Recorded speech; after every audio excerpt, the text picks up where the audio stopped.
Advertising, just quickly on advertising, how you're using your brand.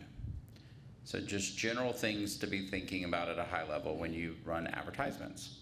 Are your claims supported by evidence? You can't, whether it's franchise advertising or, and when I refer to franchise advertising, I'm referring to soliciting franchisees to sign franchise agreements, or whether it's getting someone to come to your restaurant or your establishment, are those claims supported by evidence?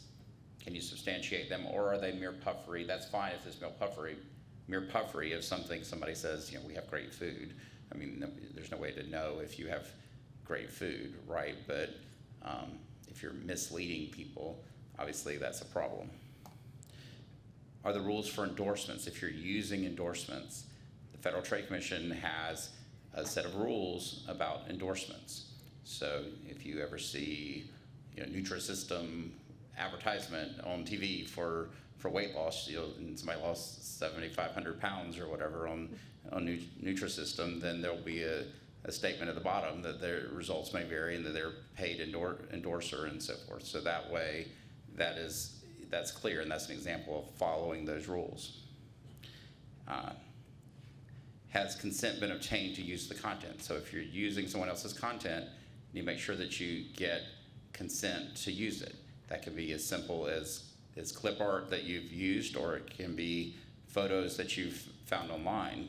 People like Getty Images are out there who license those on behalf of the copyright owner, and they're out there policing the internet and have tools to do that. And if you don't have a license, they'll be reaching out to you, or could be reaching out to you and wanting you to pay several $1,000s for having put a social media post up that you didn't have the right to use an image for. Recommend having, again, in those policies over time, internet policy of what you automatically approve, so that you don't have to approve every franchisee's post, but you've basically given pre-approval as long as they stay within these guardrails. So that way, if they're wanting to do something different outside of that scope, then those are the only times that they need to come back to you.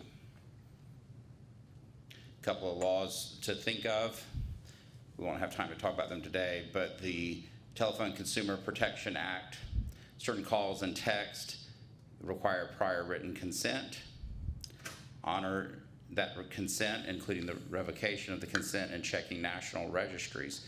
Most of the software products that you use probably will do this for you automatically or have features to do that, but you need to make sure that you have that in place, because if someone's been on the Do Not Call registry, you need that to be uploaded in your system so that you're not reaching out to those people. Social media policies, we talked about already as part of, and then controlling canned spam.